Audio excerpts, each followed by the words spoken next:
fabric, tape, scissors, tassel, finished products. Hi guys, welcome back to my channel. Let's jump right into this tutorial.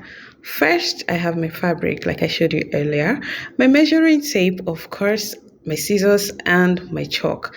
So I'm just going to go ahead and draw a line which is going to serve as my starting point, and then I would go down with the neck depth. I think I used about 7 inches neck depth, so I'm going to mark this point out as my depth. You can decide to make it higher or lower depending on your preference, of course.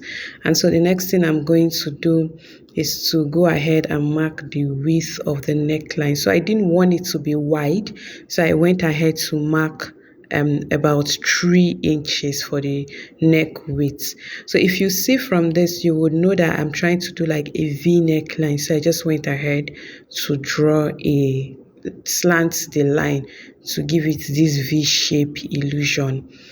So when that is done, the next thing I am going to do now is to take the sleeve length.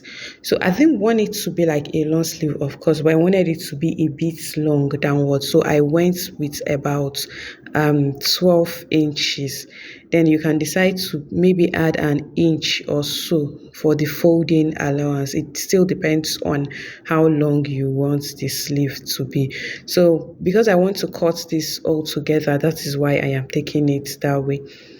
So next I'm going to go down to my brush point, and this is about 10 inches from the start point line. So I'll go ahead to draw a line connecting this point so it can be easy for me to place my measurements.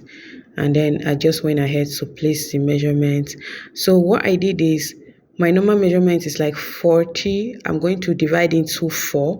Then because I want this dress to be really free, I went ahead to add about 5 inches extra, making it like 15 inches. So you can go ahead and add 5 inches. Remember, your fabric is on fold.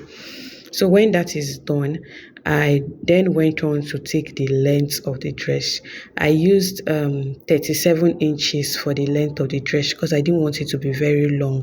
I wanted the tassel to take the remaining part of the measurement. Then here I'm going ahead to mark out my half length point, which is 16 inches, because I want to cut the pockets together with the dress. So now after marking that 16 inches, I'll go down by 7 inches from the 16 inches, just like I did here.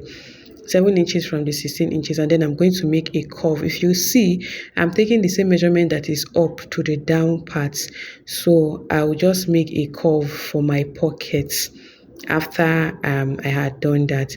So I'm just like, I'm confirming the measurement here. This same measurement is the measurement I will use all through for the dress. So I'll just draw a straight line to connect the points so that it can be easy for me to cut out my pockets and then place other measurements and they are even. So now, like I mentioned, I will make a curve of the pocket since I will be cutting everything together. So that is exactly what I am doing here. So now you can see how the pocket looks here. That's a measurement I have up. I'm taking it down and I'll just maintain the same line and then take it downward to the end, and that is almost it for this dress. So I'm going ahead now to cut out the neckline measurements. Mind you, this is the front piece of the dress, so that's why it is the neck is this deep. So I'm just going ahead to trace out all the measurements that I have on the fabric, and then for the arm, I'm trying to make like an armhole curve at this point for the sleeve, so you can see what I'm trying to do, and then I would go ahead to cut it out just like this. So guys, when you're cutting it out, please make sure you follow the curve that you had created earlier so that your pockets can come out well and you don't have to now attach a different pocket to the dress. Rather, you just do everything sew together just like I am doing here. So please, let's try to take note of that. Aha, you can see what I did here, and I just went ahead to cut it out, and this is what it looks like. You can already see the pockets together. So I went ahead to place the front piece on another fabric that is folded into two, so that I can get the back piece. And for the back piece, I'm maintaining the same neck width but a shorter neck depth. So for the neck depth for the back piece, I used about 2 inches because I did not want the back to be deep. So you can decide to make your back as deep as you want, but I would just suggest that if your front is this deep, then the back should be like higher. So I went ahead to mark out this 3 inches and then connect it to the curve at the top parts of the fabric. So this is what I'm just going to do here. And then when that is done, I would go ahead to cut out the neck for the back.